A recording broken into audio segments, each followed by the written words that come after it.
Good afternoon, everyone. We'll let everyone get connected here. All right.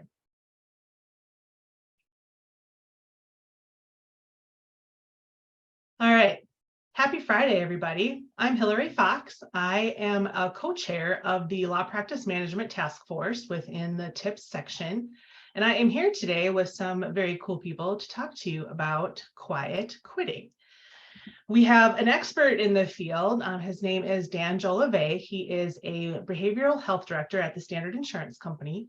He is a clinical psychologist focused on workplace possibilities, including stay at work, return to work, and health management integration. To help kind of supplement his thoughts, we have two managers, one in private practice and one in-house. We have Marcy Greer, who is a partner at the Alexander Dubose and Jefferson law firm in Austin, Texas, and Beth Bouchon, who is a managing attorney with American Family Insurance in Minneapolis, Minnesota. So I think we're going to start out with defining quiet quitting, and we'll get our thoughts from our three panelists here, and then we'll kind of go into some solutions. We do have the Q&A function enabled as well as the chat, so please feel free to pop in your questions and we'll do our best to address those. And let's get started. So, Dan, tell us about quiet quitting and why it is a maybe not super new phenomenon, but it's come to light in recent times. Sure. So quiet quitting is when employees stop putting in what HR folks call discretionary effort. That is, they're not doing any extra. They just do the minimum they need to get by, just what they need to remain employed. For some people, this is a short-term strategy where they are doing the minimum and then using the rest of their time to look for another job. But for a lot of people, it's a long-term way of maintaining their work-life balance. So not going above and beyond, not trying to get ahead, just trying to maintain their employment. Marcy, have you seen that with your employees at your firm?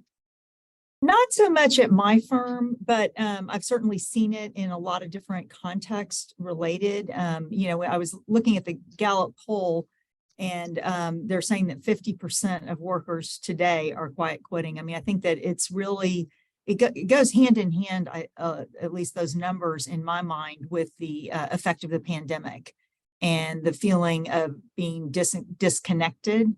I think that's why we're seeing so much more of it going on. I think people are genuinely depressed and frustrated and trying to get re-engaged, and they don't have the same level of enthusiasm or interest. And it's a challenge as a manager to figure out how to get those personal Welcome to connections. Zoom. Enter your meeting ID followed by pound. Don't know what that was. Yeah. If everyone could mute your lines, that'd be amazing. All right.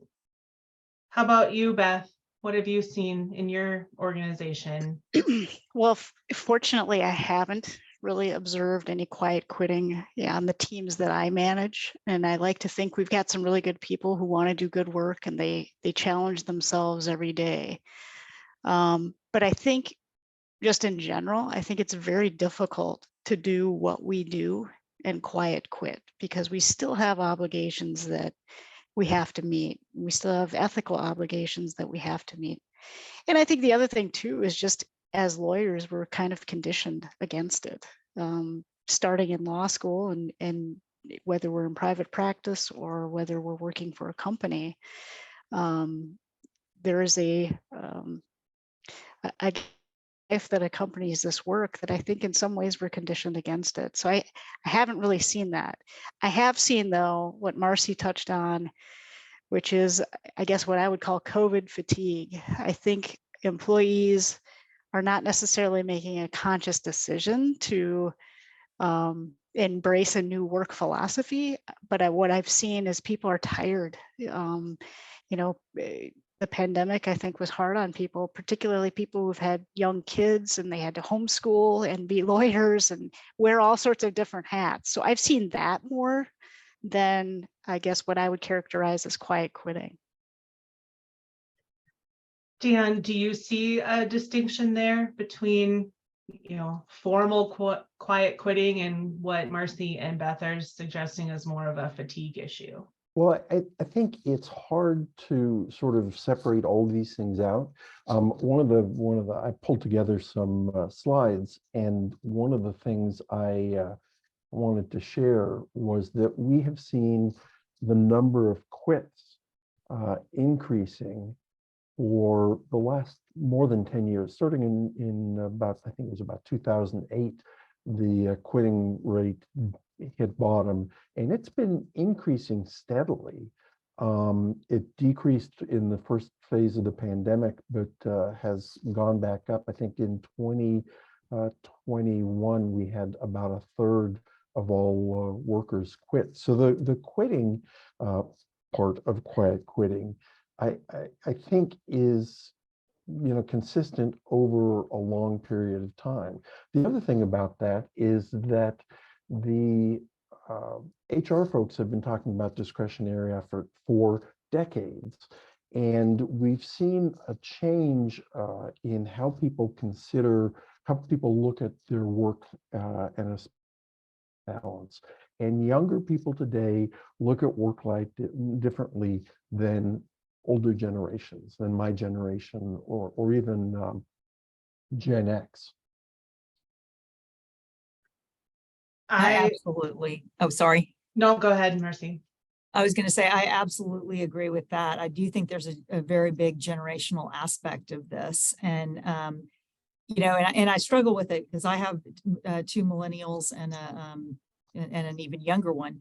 And I see their point. I mean, my daughter told me, I don't want to work like you did. I don't want to be a lawyer, which I feel kind of bad about.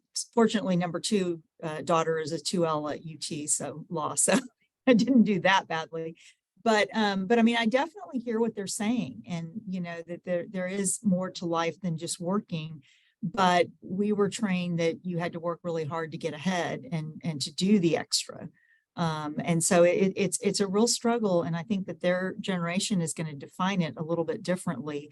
And the other piece is the working remotely piece, which we were all told it can't be done. That's what happens when people become alcoholics, and we don't want to do it and encourage this and yada, yada, yada. And then COVID hit and we had to all figure it out. And so now people are thinking, I can work from home and I want to work from home. And I hear this tremendous struggle going on in the legal community about, do you want people to physically show up so they can be trained and mentored, or can everybody be from home? And it's definitely challenging.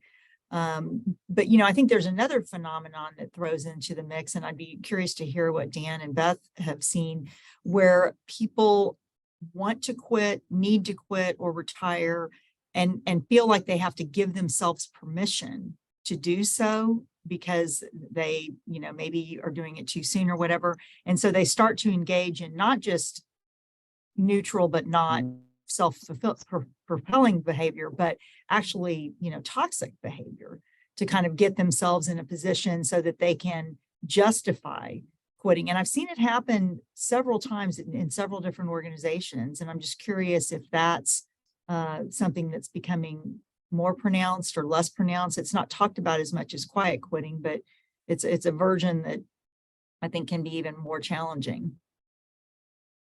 What do you think, Dan? I certainly have seen that throughout my career. People who, crap in the cage before they get kicked out. I haven't seen any, evidence that's more common. I think that tends to happen when people are burned out, when they feel like they don't have any other options. But I also know there's a real tension between how we used to look at work and how we are sort of coming to look at it. And I often say during the middle of the last century, during the mid 20th century, there was this great bargain between workers and employers, that workers gave their efforts and their loyalty in exchange for stability and security. And that was true up until the 1970s. And, you know, I entered the job market in the 1970s. I grew up with the idea that if you work hard, you'll get ahead. You will, you know, if you aren't in the middle class, you could get into the middle class. You could always work your way up. And I grew up in an era where your success was defined by your possessions, especially your house and your car.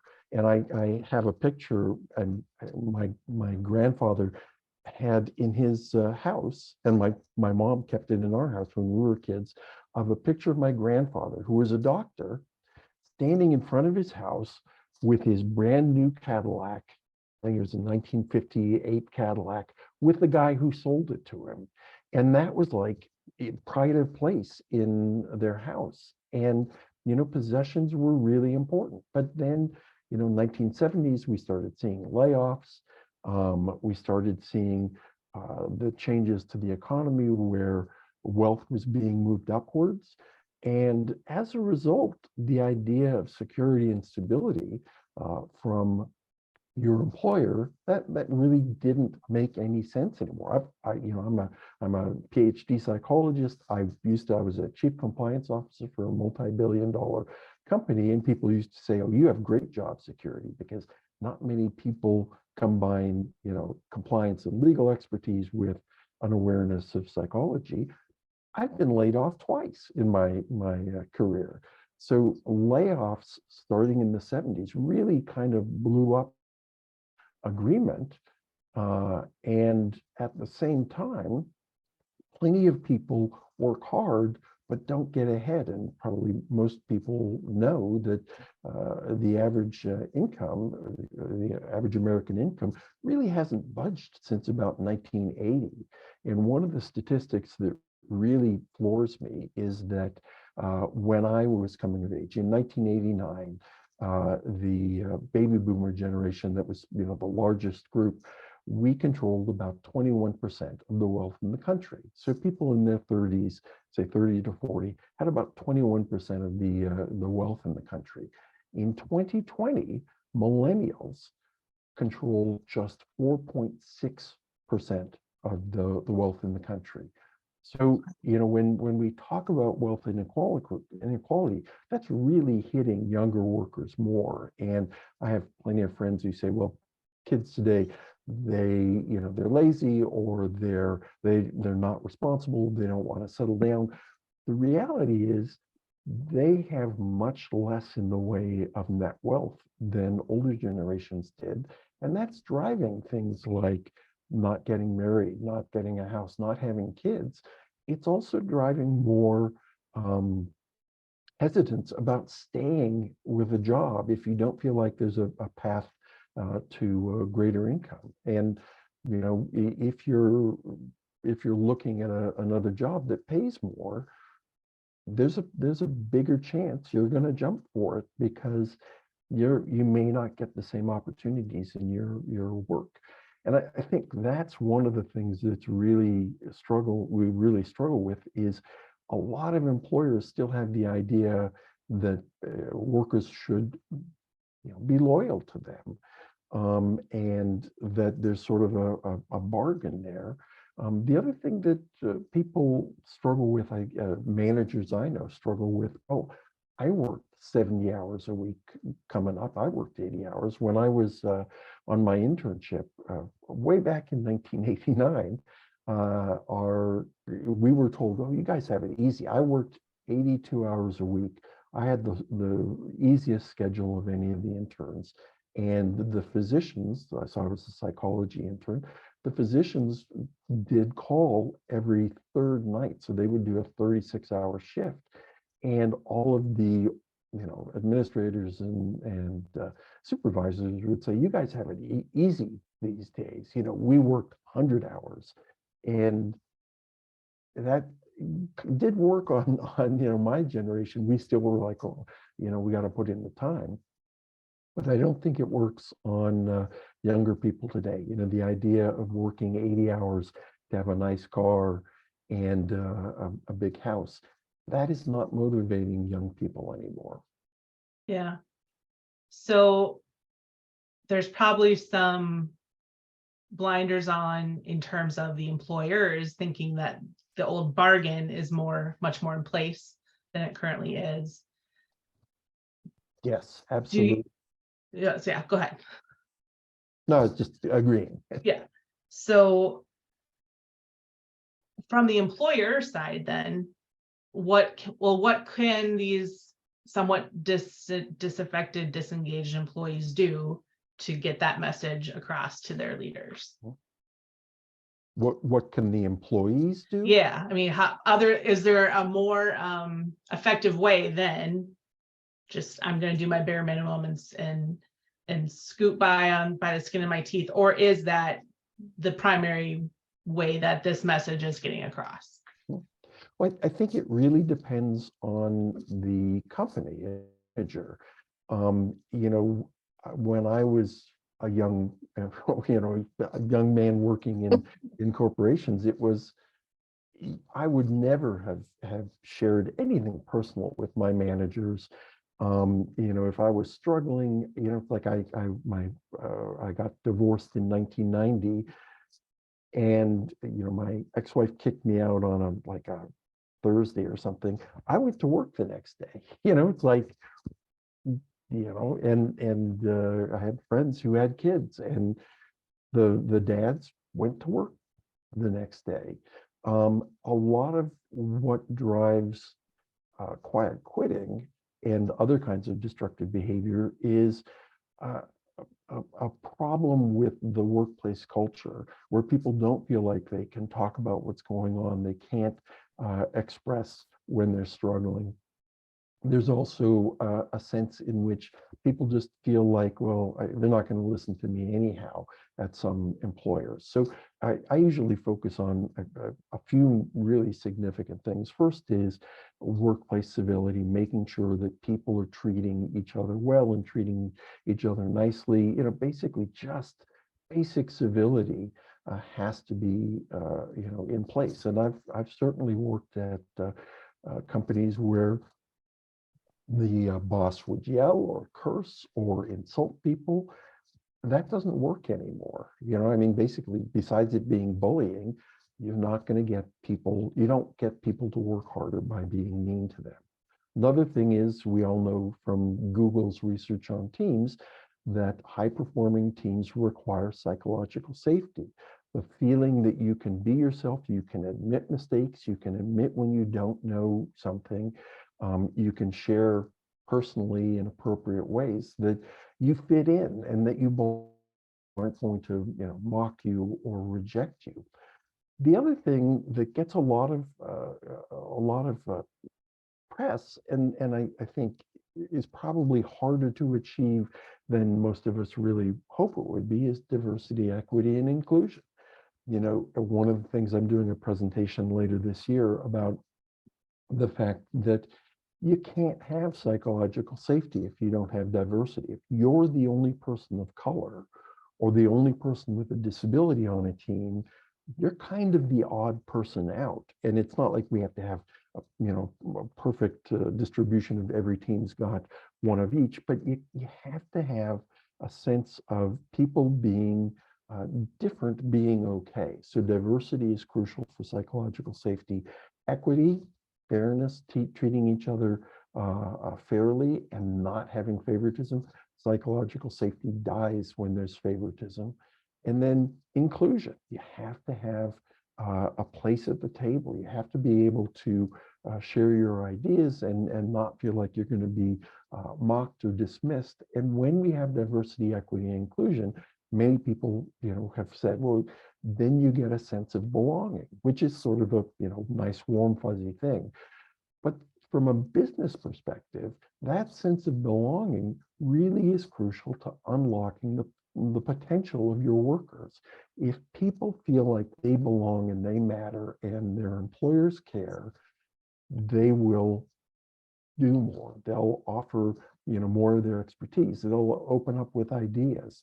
And so for me, it all goes back to creating a culture where people feel, respected, they feel listened to, they feel that you care. And I think the pandemic has sort of hypercharged an already ongoing trend, especially because when we're working remotely, you see people in their homes and people can't, put themselves together as quickly. If you just had a, fight with your partner, it's harder to, you don't have that 30-minute commute to conceal what's going on.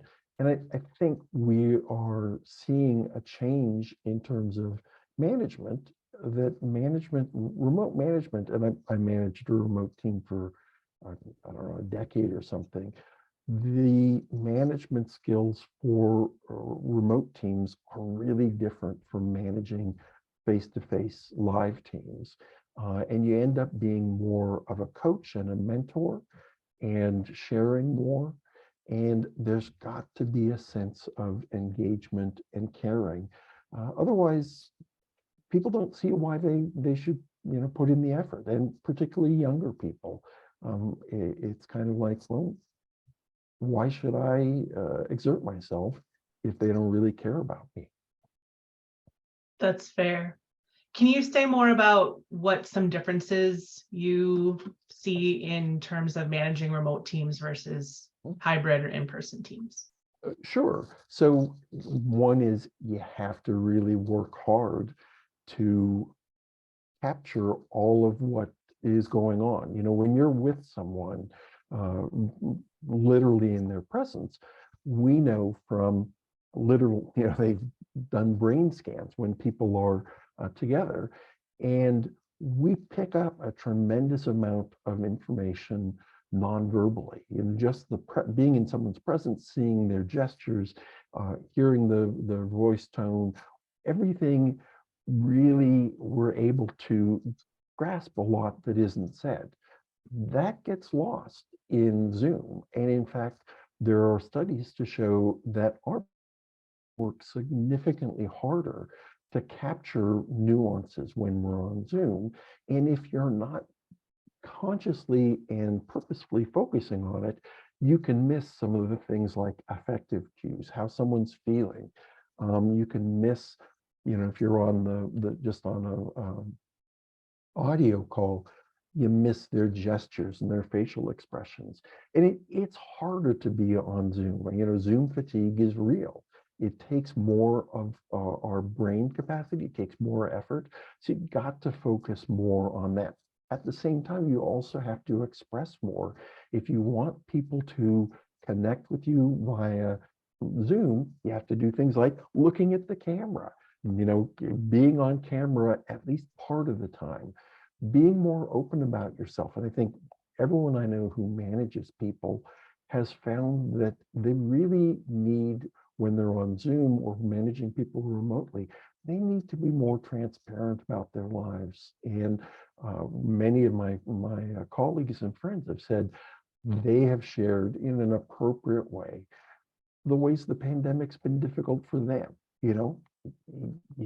I understand you're struggling with your kids. My kids are struggling, right? I know how hard it is being in you're stuck in your house with your partner. I'm going through that. So, there's more intentionality, more transparentness, more focus on the relationship and developing a real relationship and having an appropriate level of curiosity and caring about your workers. Beth, do you think that, because your team is remote for the most part, right? So have you tried some of those things that Dan was just suggesting? And do you think that that has helped you to not observe much in the way of quiet quitting on your team?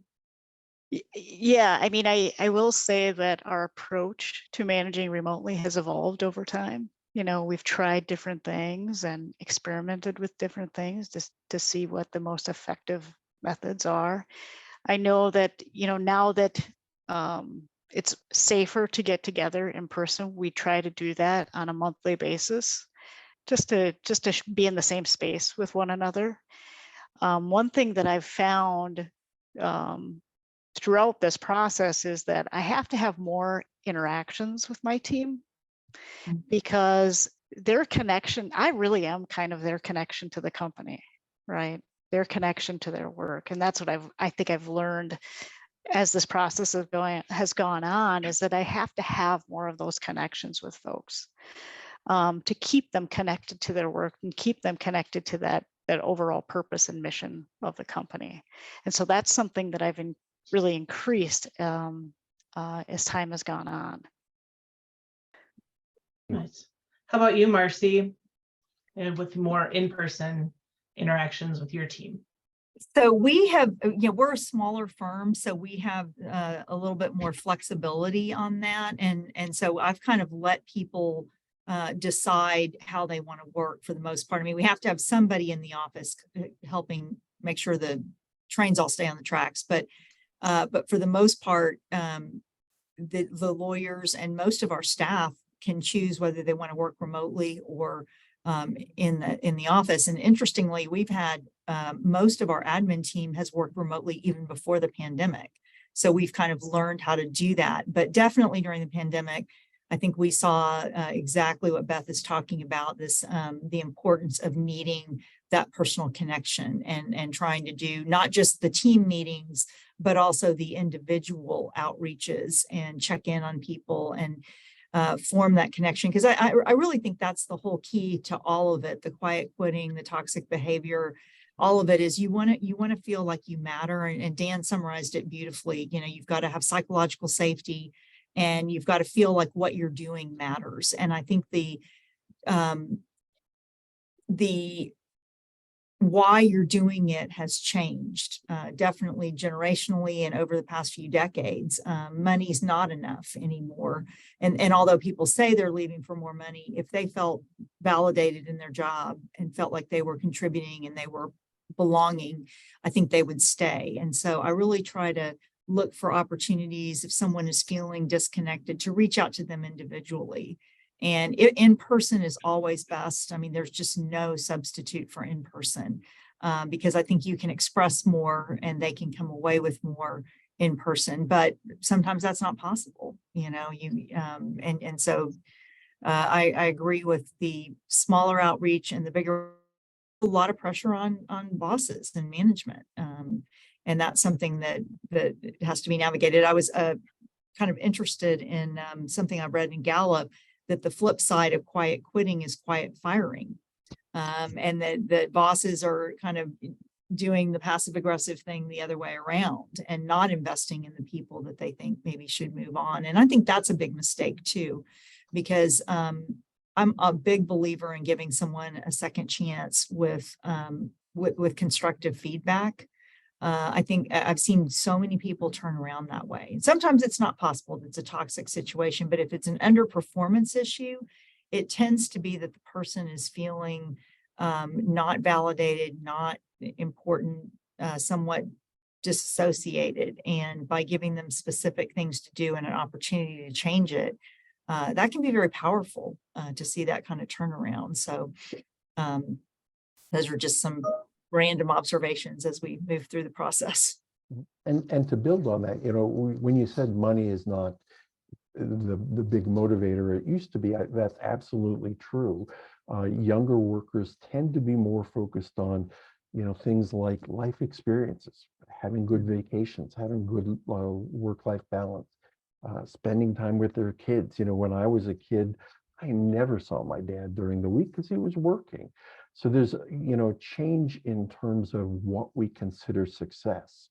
The other thing that sort of feeds into that is employers, good managers, now more than ever, have to go out of their way to find out what it is their employees want. When I've started, it was like, well, everyone wants more money. And I got trained years ago by a manager who really did a great job of teaching me that you have to find out, what are people working for? And I often tell the story. I had two people doing the same job one time. This is probably 20 years ago. Both of them were underperforming, doing terribly. And one of them I asked, what do you want to get? What's important to you? And she said, well, this is a boring job. I want to move up. I want a more challenging position. she was in an entry level job, and I said, well, fine, well, let's get you, training with other people, mentoring, and she ended up, turning it around, being more productive on my team, but also got promoted in, maybe 6 months or a year, and has continued getting promoted ever since. So for her, that achievement, that opportunity was really crucial. Another person, literally the same week I met with him, and I said, what is it you want? And he said, well, yeah, I'm a single dad. I need to make my bonus every quarter. I need to make the biggest merit increase I can. I don't have a lot of time to, to learn something new or go above and beyond. I just want to do what I can to maximize my income. And so we talked, his big issue was socializing on the job, and we came up with some strategies to reduce that. He stayed in his position, but a year later, he was the top performer on the team, primarily because when people walked over to talk to me, he would say, I can't talk right now. Dan's watching me. I need to work. So knowing what people want is really crucial. Another thing too about, so the trade-off for managers, you can't micromanage remotely. And you really get forced to manage in terms of outcomes. What did they achieve? And so the trade-off is, from my perspective, when I managed people remotely, is I didn't have to worry about, walking out on the floor and seeing who was actually, at their desk working, who was socializing, who was coming in late, things like that. It really was just what was their output? Were they meeting their goals? And in some ways that's easier, but for a lot of people it's easier to micromanage, especially if they're doing work you do or did, and you understand, and you say, well, this is how I did it. But once you give up micromanaging and start looking at outcomes and managing people towards outcomes that they want and that you want, so good productivity plus better work-life balance, whatever's important to them, there's a trade-off where management remains, it's doable. Managing a remote team it's completely different from managing face-to-face, but you can do it, and you can really benefit if you approach it well. One other quick thing I did want to make sure I didn't forget was that there are groups that really prefer working remotely. Professionals have a much higher rate of saying, if I'm required to come back into the office, I'll look for another job. That's true of, doctors, psychologists, obviously people working in hospitals have to go in, but I know attorneys have a high rate of saying, I want to work remotely.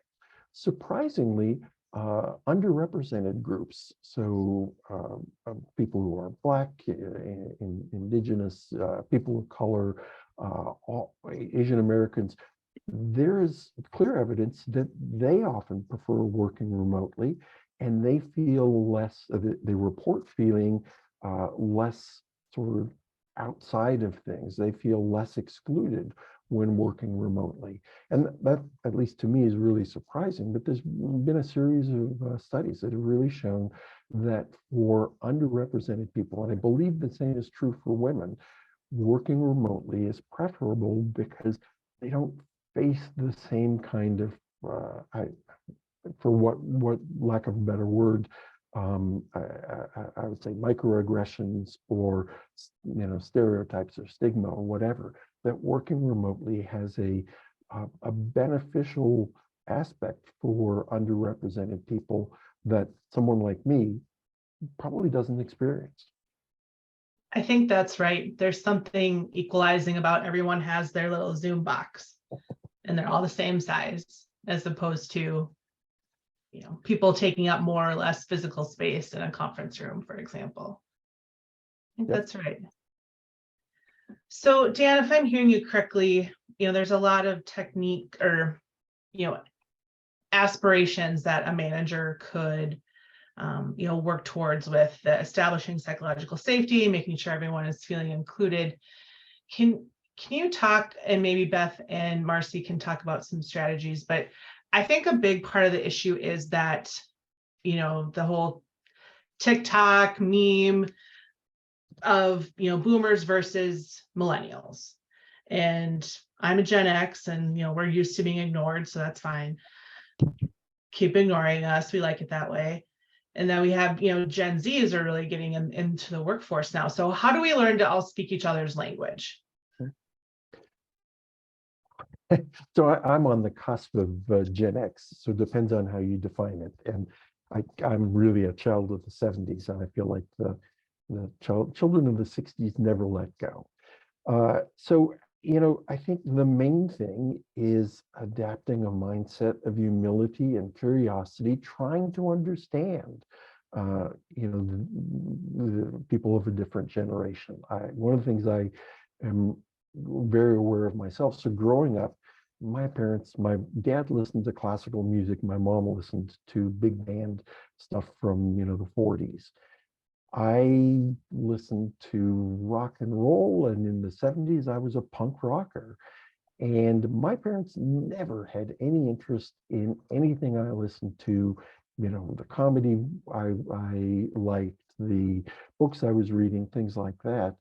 And I and many of my friends really want to at least have some appreciation of my kids' music and what they read and how they look at the world. And I think that extends too to talking with people at work, recognizing that, someone who is 30 years younger than me has a completely different view of the world. And I often liken it to being a sociologist, that, they're living in a different world than I am, and they see things differently, experiencing things differently. And I'm always befuddled by, I have friends who will turn on the Grammys and say, oh, it's a bunch of crap. This is, it's like, I don't know how people can like this. It isn't as good as when we were kids. And I say, when we were kids, our parents were saying the same thing.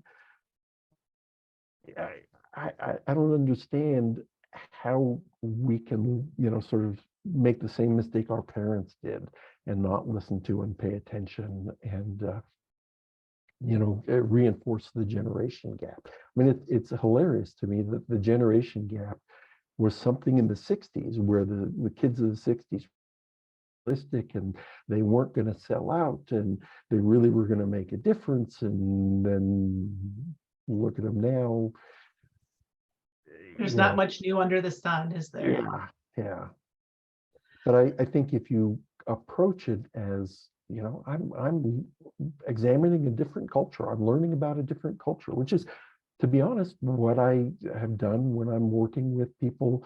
I managed a team that was virtually all Black Americans, and I had to learn enough about their perspective and their worldview to be able to understand where they were coming from. And they used to joke with me that I was, an honorary member, and I would say, yeah, no, I can't. That's no one else is going to accept that. But having curiosity and humility and recognizing that their experiences are valid and they've grown up with something completely different from what you lived with.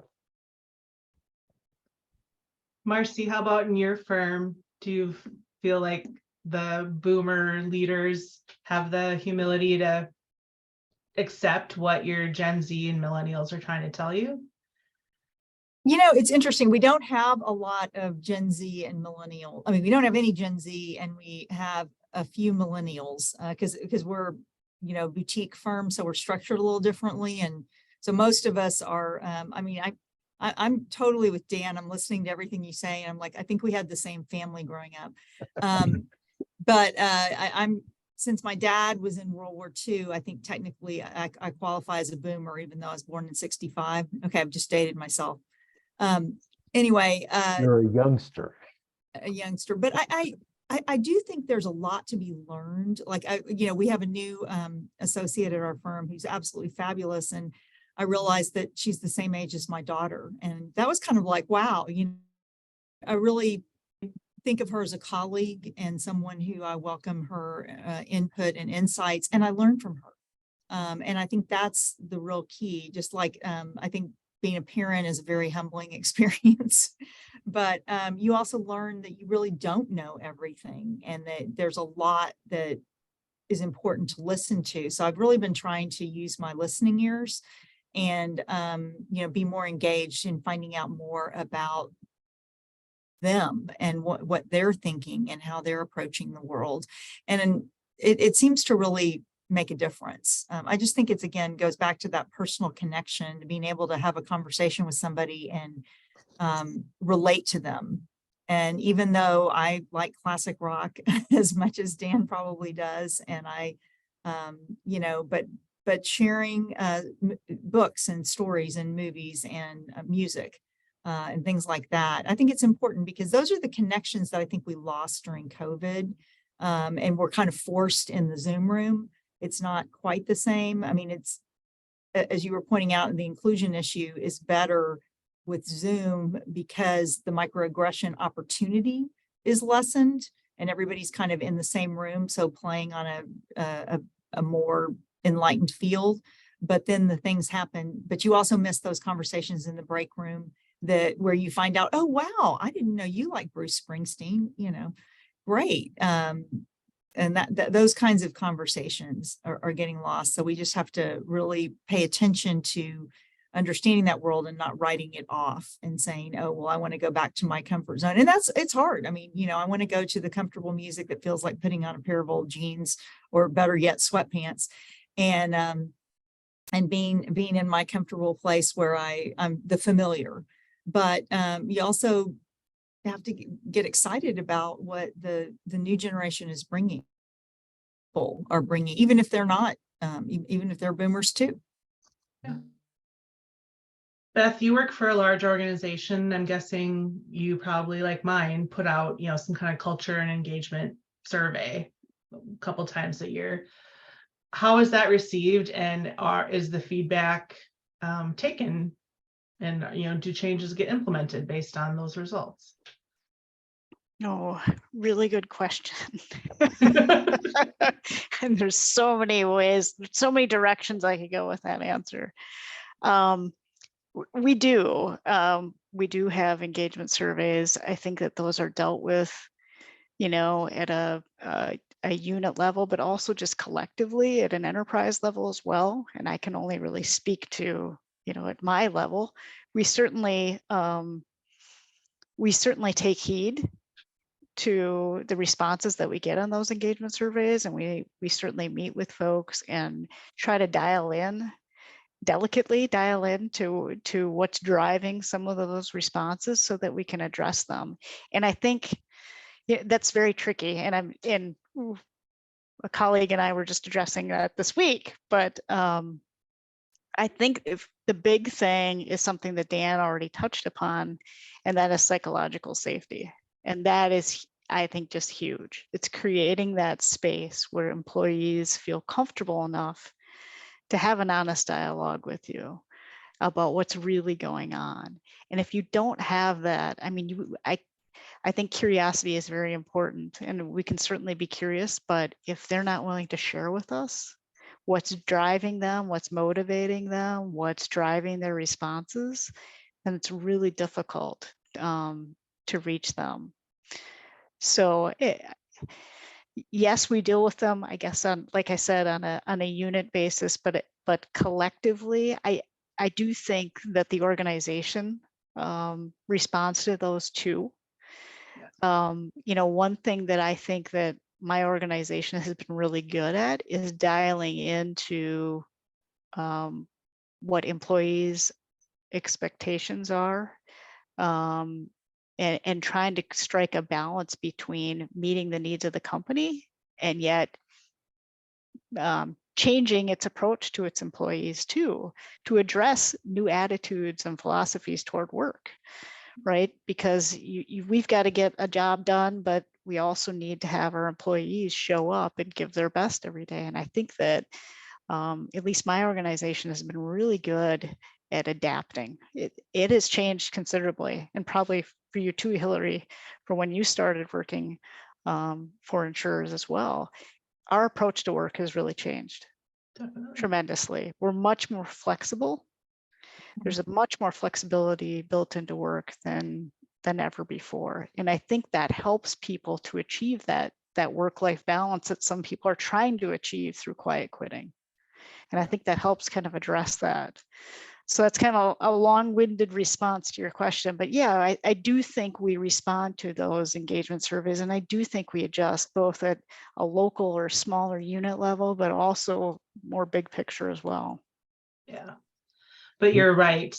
You know, a lot of organizations might included have these anonymous surveys, but this link is just for you. Don't forward your link to someone else. And that just feel like it gets people off to not the best start. Like, what if, is this a safe place to really give honest feedback? And I can understand why some people feel like it might not be.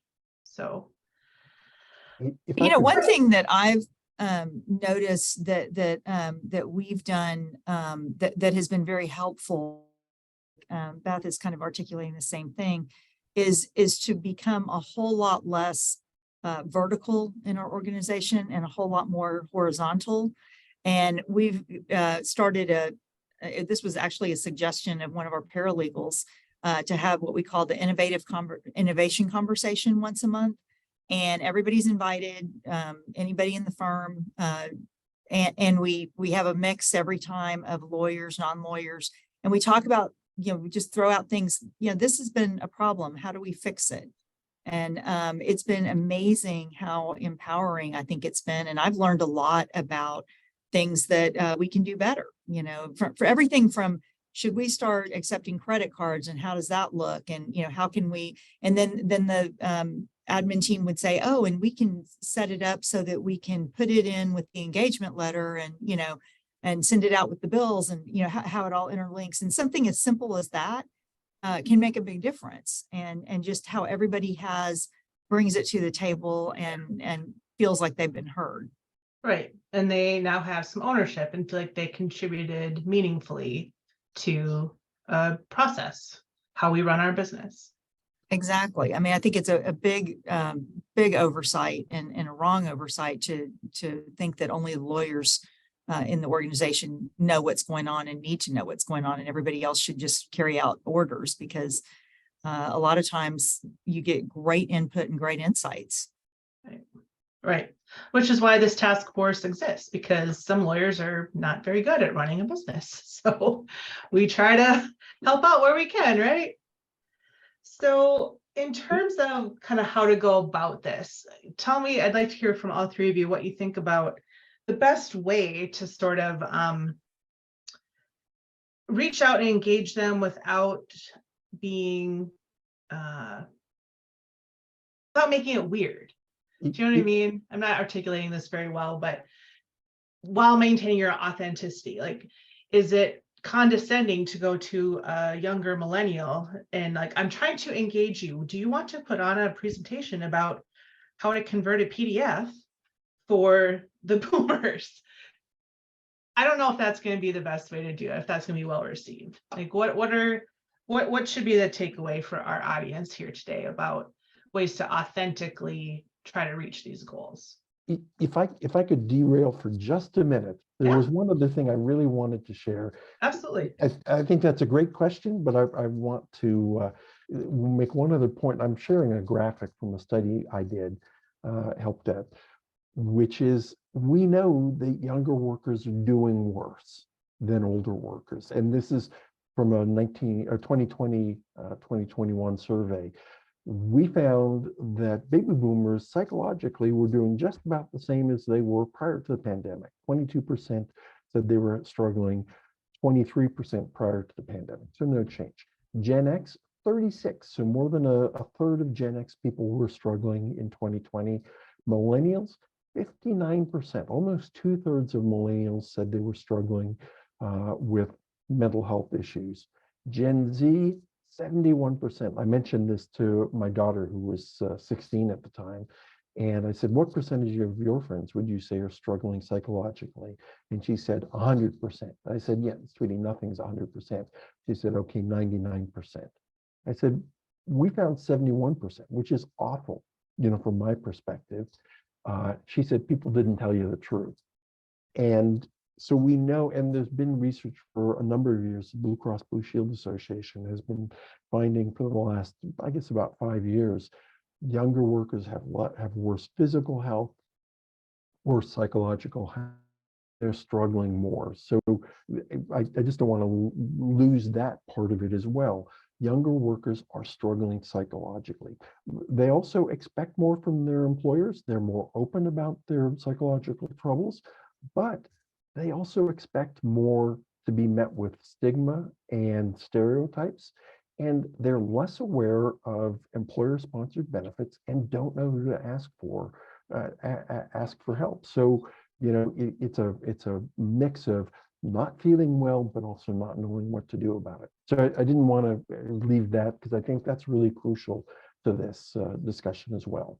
No, I think that's an awesome point. I just want to add, though, was that by self-report? Because I don't want to stereotype. I know that's what we're trying not to do, but I feel like more boomers might be less self-aware and or have lead poisoning, and they're not conditioned to identify a mental health struggle as such. It's based on all the research on this has been based on specific symptoms. So it isn't just people saying I'm not doing well.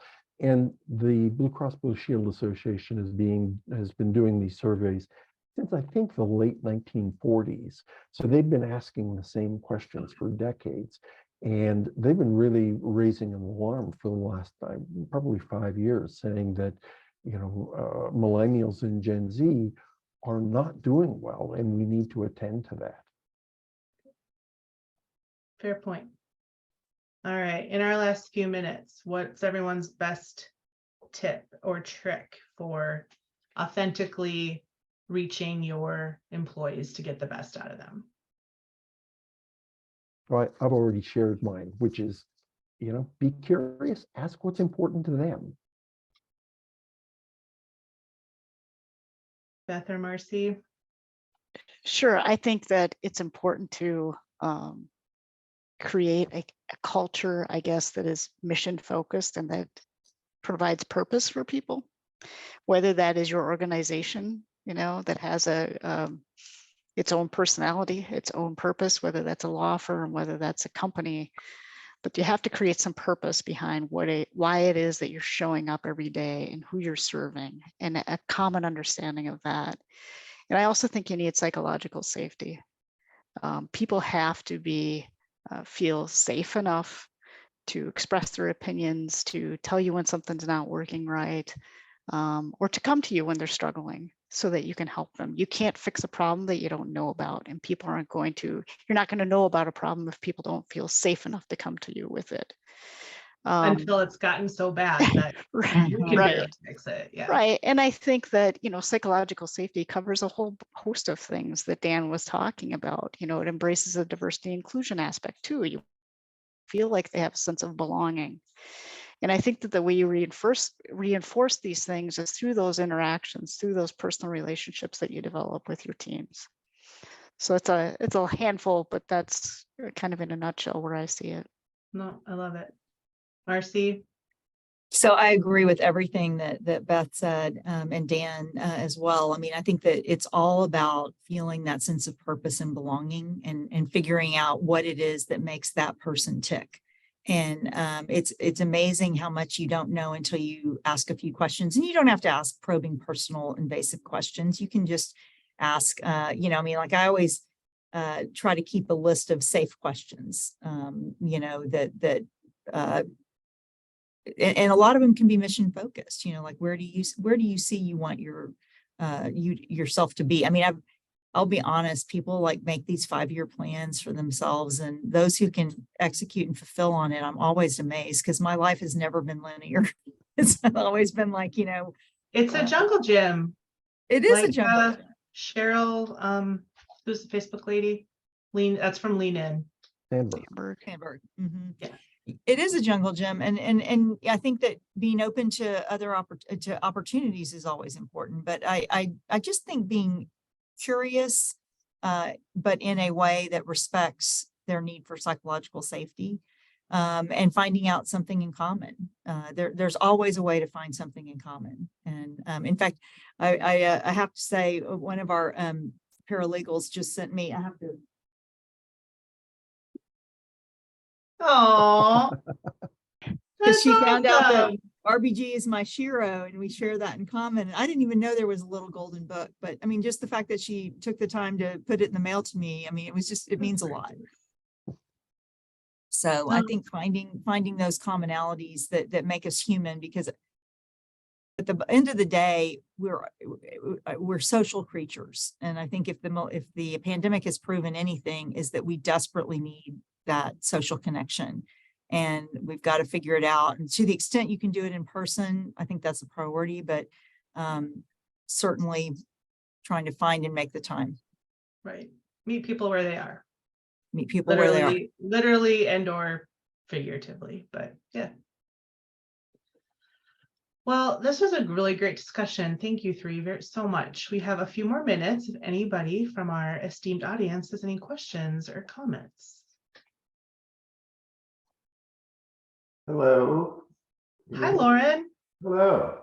Let me start off by thanking Hillary and our great panel for putting on this wonderful and timely presentation today. As the managing partner of my firm, and I think I have 2 or 3 other people from my firm that are listening in as well. This was extremely useful and timely. Thank you. And I do have a question. I'm wondering how the panel would address this, and whether some of you are dealing with the same issue. We're dealing, of course, as everybody else is, with the right mix of hybrid work and return to the office, and what number of days is the right number of days, and all the reasons for doing it, et cetera.